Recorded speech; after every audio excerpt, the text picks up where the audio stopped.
Welcome to the Launch Family Podcast, where we make sense of modern parenting, one real conversation at a time. I'm your host, Jessica Shelley, a mom of 6 and your trusted friend helping to cut through the noise of parenting advice overload.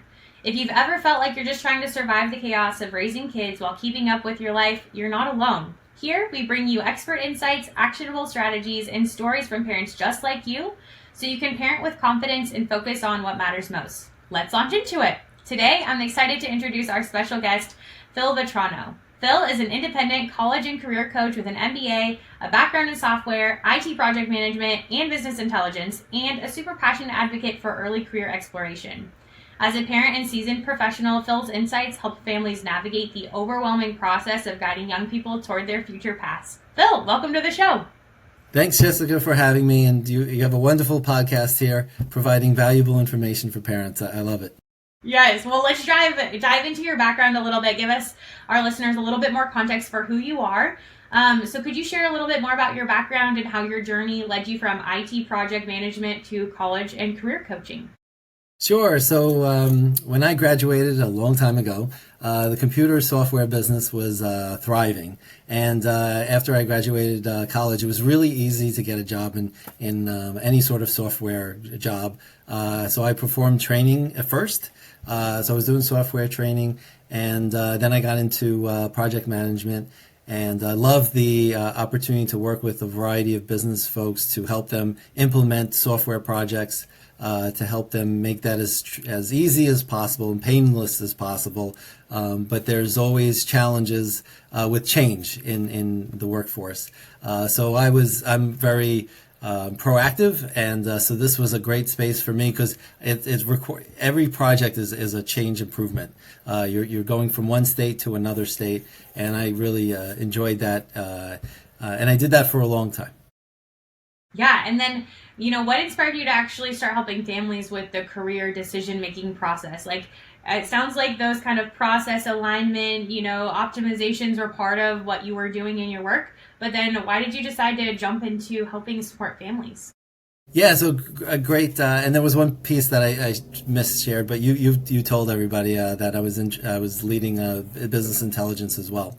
So I'm in a guidance counselor session, and parents may be in these guidance counseling sessions with other parents and students, and the guidance counselor said it's never too early to start planning for college. So my son was a sophomore in high school, and so this excited me because it was revolved around a project, it revolved around research, and I'm an analytical guy, so I want to ensure that I'm doing the necessary analysis to help and support my son to make this very big decision. And of course, there's a dollar amount component to this, and it's a big investment that parents are making and that I'm making into my son, and I want to really maximize the dollar value. And I want him and one of his goals is to academically thrive at the college as well as socially thrive. So I dug into a volume of data. So this excited me, and this was just doing it as a hobby and an interest, and something that I was spending time on because I wanted to get a great return on investment. So I'm using all my analytical skills, my research skills, my due diligence skills, all these skills. I'm identifying, oh my goodness, most students don't have these skills. So I had the advantage of being able to ask the right questions associated with aligning to my son's goals and my budgetary goals. So this is something of a blind spot for families. There's 25 skills that students need or need to tap into in order to make an informed decision. And generally, parents aren't in that mindset of being that manager of your student to say, okay, what are the necessary resources that I need to provide for my son or daughter to thrive academically and socially? Generally, we leave it up to the kids' decisions, and we leave it up to the kids to figure this out all by themselves. And so this is extremely challenging for any student, and we've talked about this. Your brain doesn't fully develop until you're 25. And so I ask you, parents, are you going to put on all this weight on your son or daughter who has a disadvantage already, that their cognitive skills aren't strong enough to make great decisions? However, if you play the role of a great parent, these soft skills, some of these soft skills are really important to share with your child. And this is what they don't teach in schools, and you may not be teaching it at home.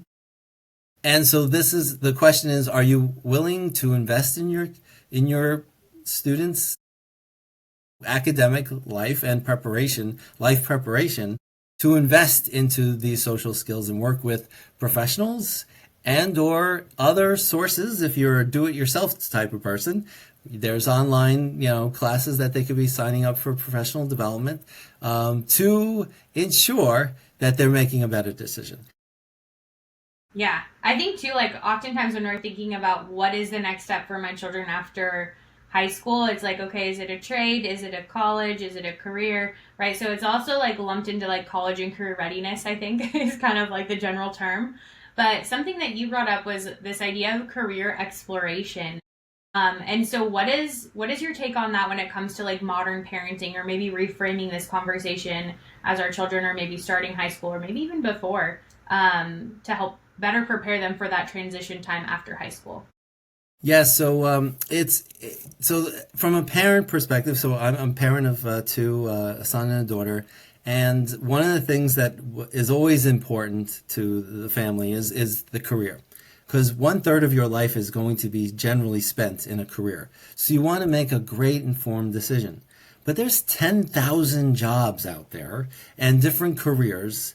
And so career exploration is something I dove into to help my son as well as other students, because we as a society do not do a good job in preparing our kids for understanding the career exploration process. Because if it's not shown to us, we're not doing it for our kids. Mm-hmm. And if you figured it out by yourself, parent, are you going to do the same thing for them to figure it out? And how many adults have you met that are not happy with the career choices that they had?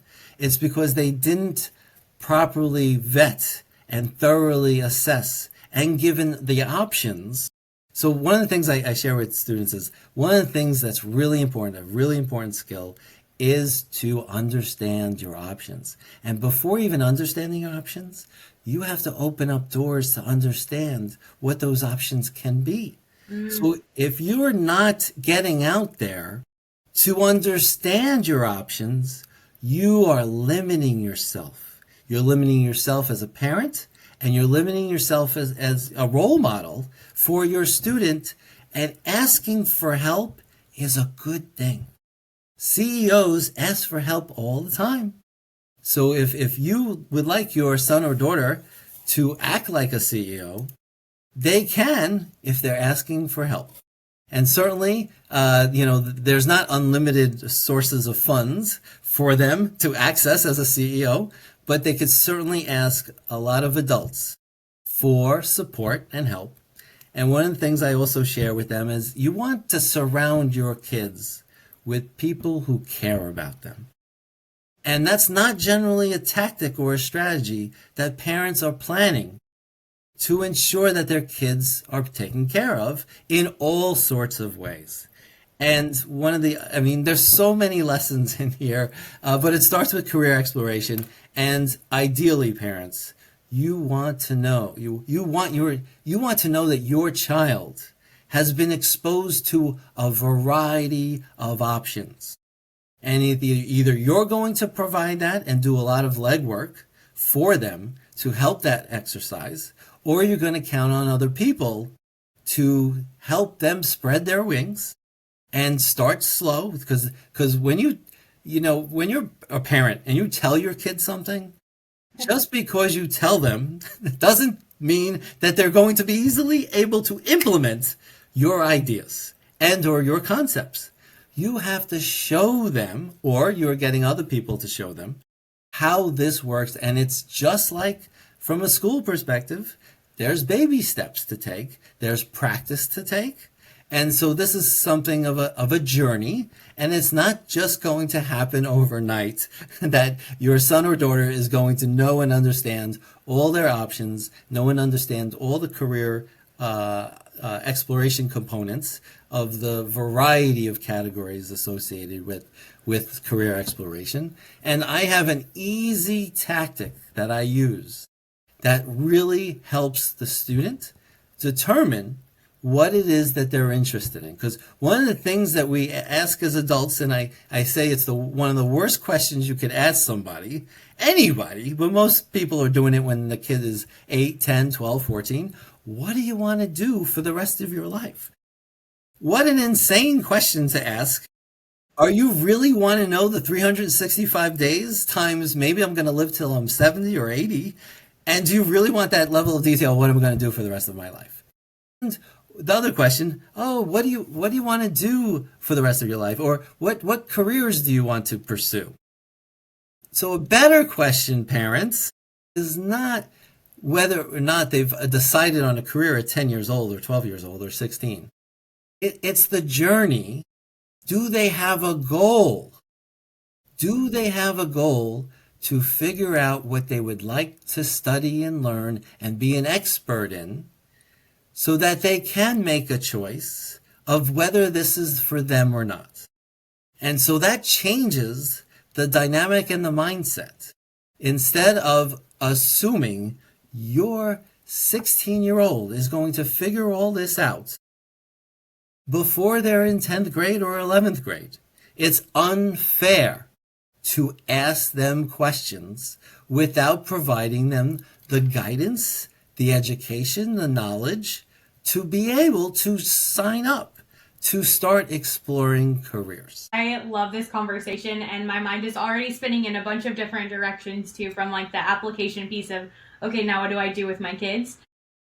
I do want to ask though too, when it comes to kind of rewriting this narrative, instead of saying, what do you want to be when you grow up, or, what are you going to do for the rest of your life?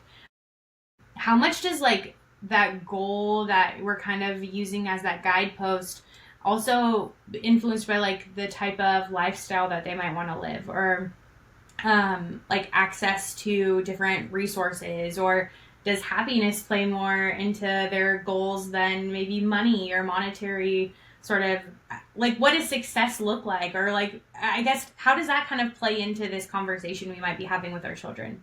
That's a great question, Jessica. So there are variables associated with your career selection.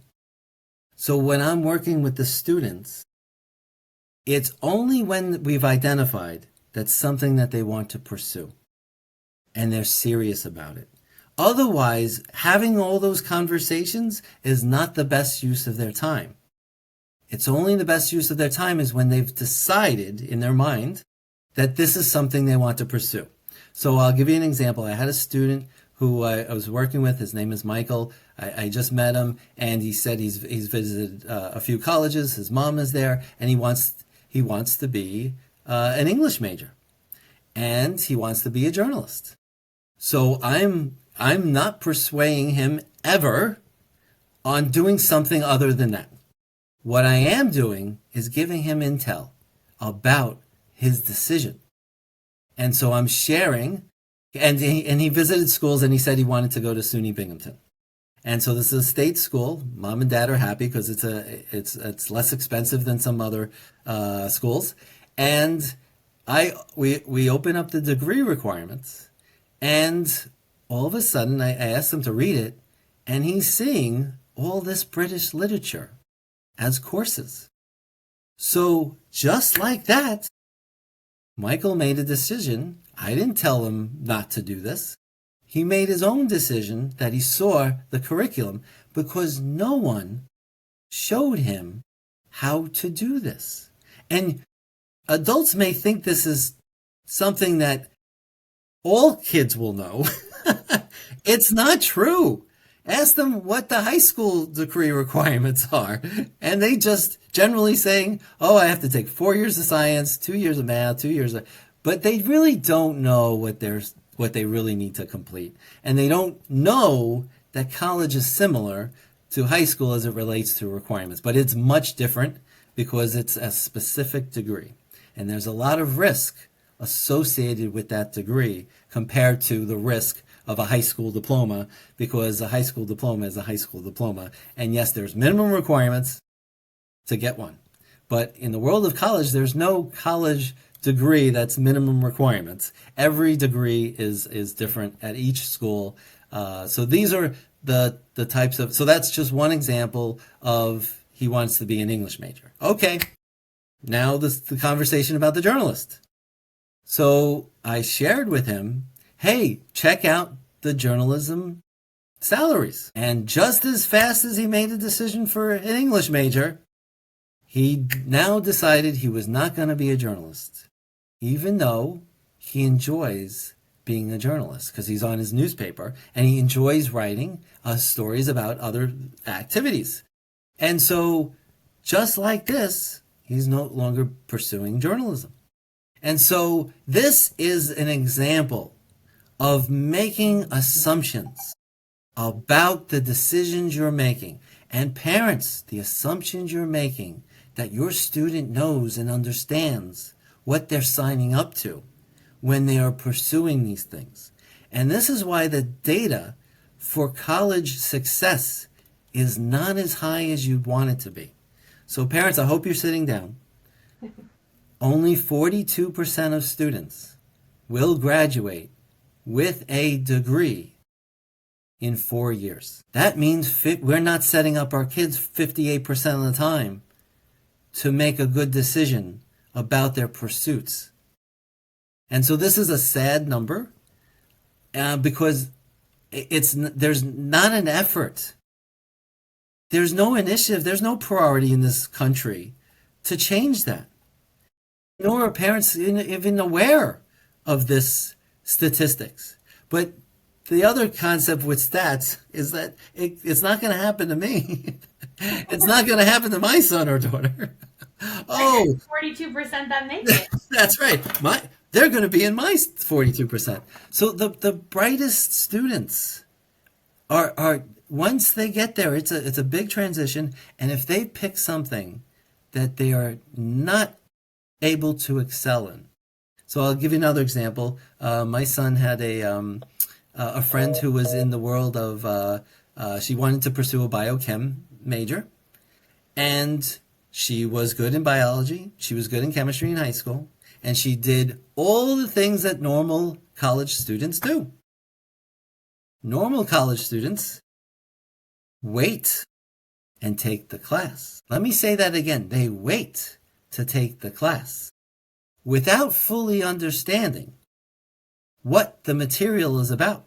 So when you hit a ceiling, especially in the STEM classes, when you hit a ceiling on your ability to understand concepts in the major that you're majoring in, and you hit a ceiling and you can't get over that ceiling, guess what? You can't get a degree. Because if you don't pass all classes within those degree requirements, you're not getting a degree at that school. So, and she was only a junior at the time.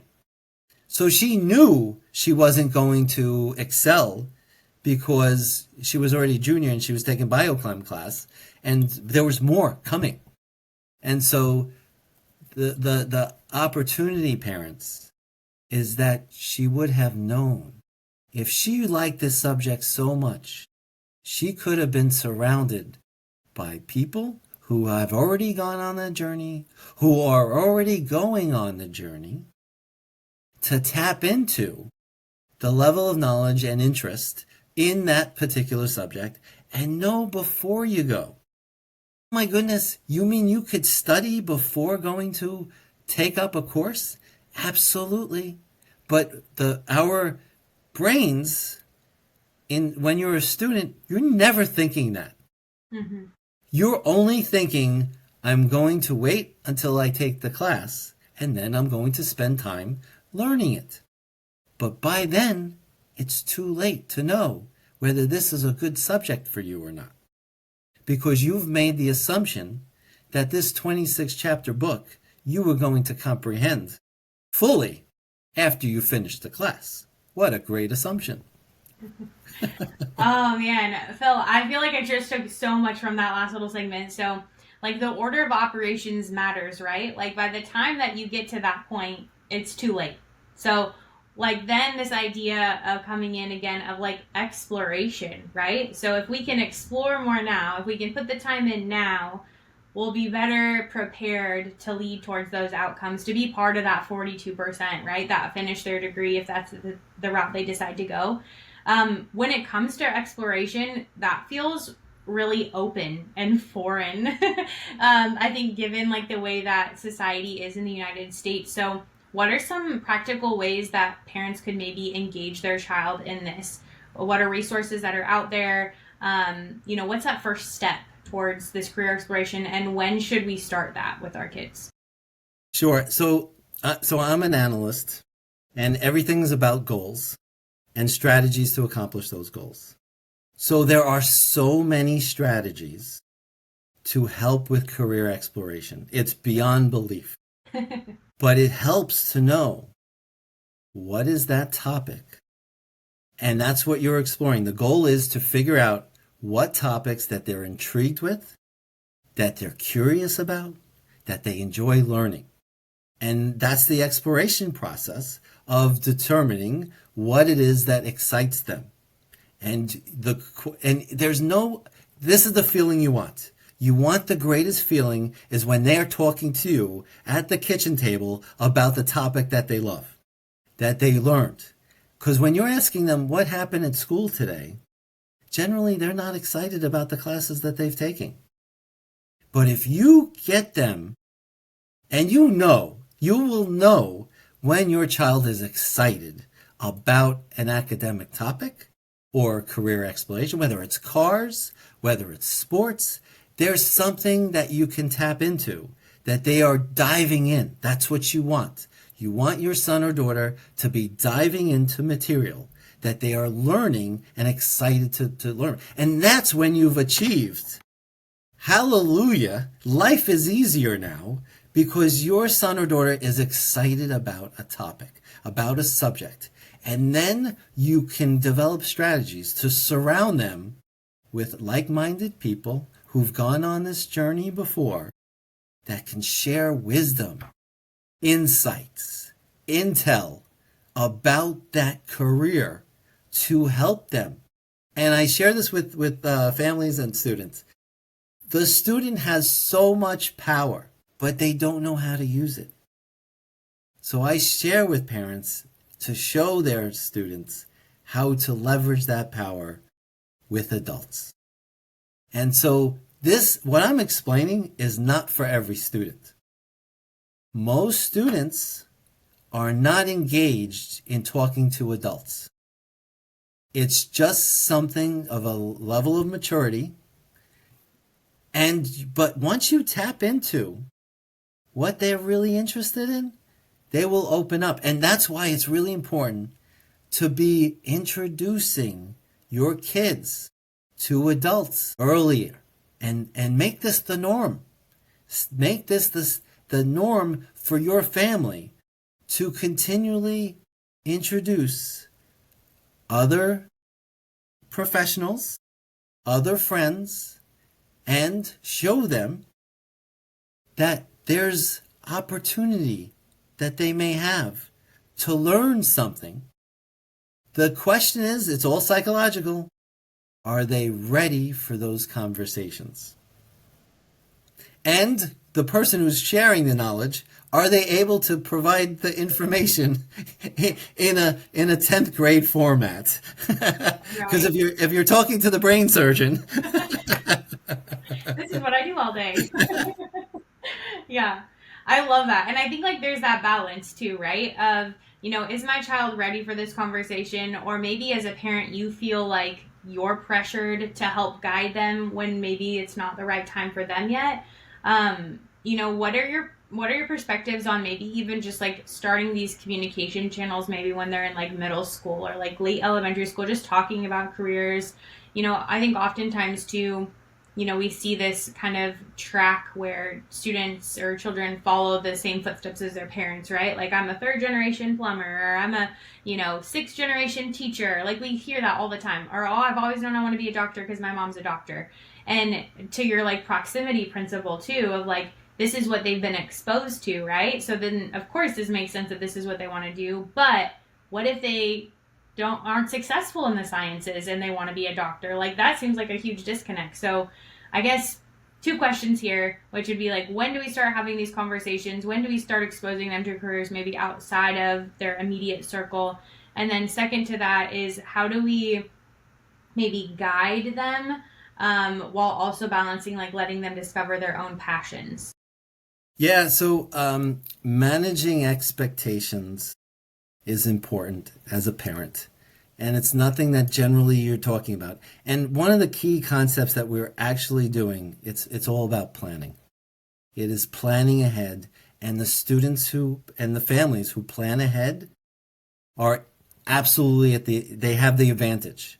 They have competitive advantage, and they have the advantage to getting them prepared for life, school, college, and careers. And so this should be a goal of every family, is to prepare your kids for life, school, college, and careers. And yes, it's overwhelming, but you start prioritizing, right? So kids don't know how to prioritize. Parents mostly do. They know that, okay, let's talk about what's the important things. And by the way, you don't want to force your kid to learn things that they don't want to. It doesn't work in school. It won't work at home. So you've got to make the decision. Are you going to be able to successfully? So now you have to assess yourself. Are you going to be able to successfully work with your kids on this activity? Or are you going to count on somebody else? And if you are going to count on somebody else, introducing them earlier is better. And letting them plant those seeds. Listen, there's an important activity that you're going to need to do. And this is the activity. Tell them 2 months before, 3 months before. But this is something that you are pressing upon as a parent because you know how important it is for your kids to be prepared for life, school, college, and careers. And so as long as it's a serious conversation with your kids to know what's coming, because you're a planner, and the more you engage in asking for help, they will imitate that. If you're not asking for help at home, they're not going to be asking for help either. And guess who's at a disadvantage in life? The people who aren't asking for help and support. And so this is a major skill and also an ego thing. And so, I'm not going to, like the man with directions. Thank goodness there's GPS now. We don't have to have that joke anymore. But so this is the preparation and planning that's required. Now, I know I could have been a better parent. Absolutely. I didn't know until I dove into this.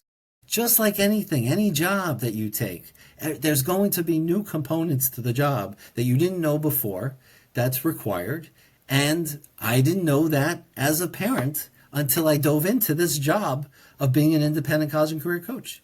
So I'm fortunate my kids are on great tracks, but I'm thankful. And I can't take all the credit at all in this process. It's only when I dove into it did I realize, wow, and it's because there's no Parent 101, there's no Parent 102.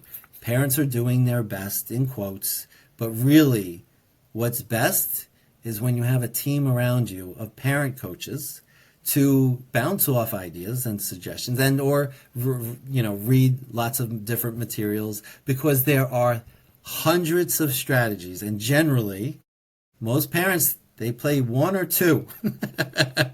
And the kids see it coming a mile away because most parents are consistent with the ways they do it. Either it's a ignore kind of thing, or I'm going to press and push them to until I get what I want, which is not a great tactic. Yeah. Well, I think like from this conversation too, like this word explore, like it shouldn't, like maybe as parents we shouldn't approach it as feeling like so much pressure on our side or on the child's side, right? Like this is something for us to do together, to collaborate on. Like it's going to be messy. We're not going to have the answers right away. Like that's the beauty of it too. Like when I think of exploring, I'm thinking of like, oh, we're going to go on a hike. We're going to get in the dirt. We're going to like do all of these things, right? Like it is going to be a messy process, and where your child ends up on the other side through it may not be what you had always envisioned from the time that they were born in your arms, but also it'll feel more maybe authentic to them too, right? Am I on the right track here, Phil? So I'm. It's an interesting word that you use because it could be messy for parents if they're doing it themselves. Yes. But if you work with a professional, it's an organized method. It's not messy. It's either they're intrigued and they want more, or they've discovered this is not for them, which is a success, by the way, because you've ruled something out that they initially thought that they wanted. And that's a valuable lesson to learn, to help them say it's okay that you like something to a certain degree, and then you found out more because now you're collecting intel, now you're learning more, now you know you don't want to pursue this. And that is, congratulations, you've accomplished the goal of determining whether this was for you or not.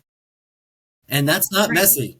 Yeah, no, I think that's great framing. I think in my mind, as my oldest is 9 right now, I'm like, oh my gosh, this feels really messy, but also really exciting. Like, I can't wait to have this conversation. But I love that you brought that back in. Like, there is resources out there to help guide you step by step, so it doesn't have to feel messy. But I think like this kind of evoking sense of like, these should be conversations we look forward to with our kids, to like learn more about them and their interests, and to whatever capacity, right, they allow us to be part of that process, which, as you mentioned too, developmentally, they probably need us. So we could maybe push on that a little bit more in that experience. But, I want to, before we close out today, I want to take some time with some of our questions that have been asked on the platform. At Launch Family, we've created a parenting guide called Emmy. So think of her as your kind of like on-call support system for navigating modern family life. So moms can ask her anything from emotional challenges to school routines. So before we go, like I mentioned, I want to share 3 questions that moms are actually asking and get your take on them as someone who's been in the trenches. The first question we have is, my daughter loves art and science, but I have no idea what that could mean for her future career. How do I help her figure that out without pushing her too hard? So, Phil, how do you help families connect a child's interest to real-world opportunities without making it feel like it's pressure? Sure. So there are opportunities to introduce them to professionals who do this for a living in the arts and the sciences. Absolutely.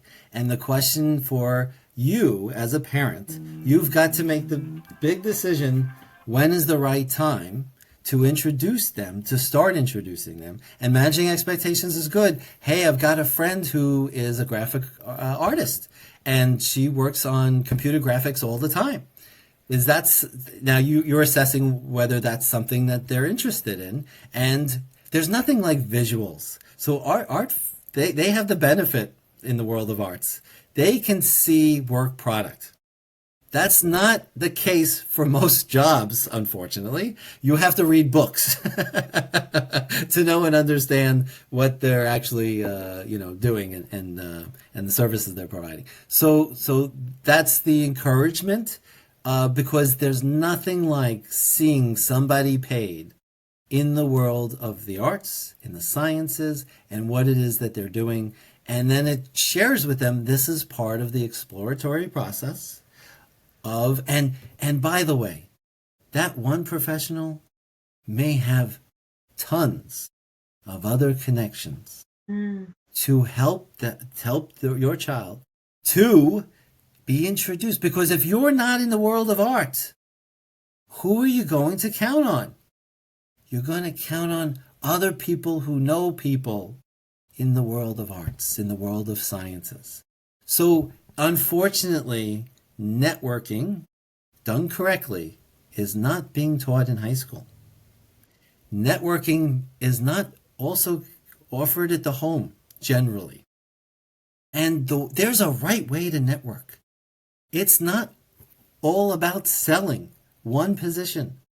It's actually about helping each other. And every student, imagine they were all helping each other because they knew how to network, they knew how to help each other, they knew who to go to. So there's an expression. I like to squash different myths.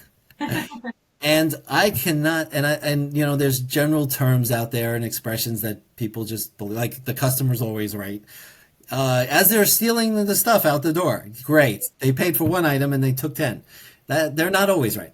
So the thing that I can't squash, it's who you know. The more people you know, the better off you are going to be. So there's an expression, don't talk to strangers. So parents, are you listening to me? Please change that expression when they are in 8th grade and tell them to meet as many professionals as possible. In fact, connect them to as many professionals as possible. And they could be practicing with their friends. Hey, what do your friends need? Can I help them? Oh my goodness, imagine a parent asking to help another classmate. But this is how to show them how it works. But if you haven't taken a networking course, which I understand why, this is something that is a valuable resource for their career. You want opportunities for them? People develop opportunities for them. And they're not going to be interviewing with their friends. They're going to be interviewing with adults. And the key is, how much practice have they had interviewing with adults? Love that perspective too, of like even your own personal network can be such a great resource for your kids, but even encouraging them to like ask their friend, right? Like, oh, well, what does your dad do? What does your mom do? Oh, could I talk to them? Like, I'm curious about that. Like there, you've just magnified that how many times, right? So if all they're wanting to do is spend time with their friends, encourage them to ask what their friends' parents do. That's actually one of the other questions that we had with Emmy here. So I have some friends in cool jobs, but I'm not sure how to introduce them to my kid in a way that feels helpful and not awkward. So how do I actually use my network to spark a career curiosity? So Phil, you just talked about network as a resource. What are some few practical, like non-intimidating ways that parents can do that with their kids? Okay, so it's because they feel awkward. It's because they haven't practiced. It's because they haven't been prepared. So it's self-assessment. Am I good at this? Am I good at meeting new people? No, I don't want to meet new people. So I have my close buddies and my friends, and I've never engaged in a conversation of ever wanting to help them in job opportunities, nor have I asked them for job opportunities. So this is new exploration for parents. And so what I would share with them is be transparent and just share with your friends, I'm working on a goal with my daughter to help them be exposed to a variety of different careers because she has this big 12th grade decision to make. And I would like for her to take advantage of the relationships that we have together to share 15 minutes of your time to explain what it is that you've done in the past to get the job that you have, or any career-related discussions about their journey, because that's what the student will look at, is how did they get there? That's an important component, as opposed to, yes, what it is you're doing is important, but how did you get there? Because it does evolve into a variety of things. And once they hear, and hopefully, that you've had many jobs, that is tremendously valuable for the students to gain confidence that they know that they can get many jobs in the future, because the level of pressure that kids are under these days It's exhausting, and a lot of kids are because of the affordability of homes and rent. They're in the homes. 27-year-olds, 25-year-olds, 24-year-olds, because it's extremely expensive, and they could save money, and hopefully they're employed, but not all of them are employed. Yeah.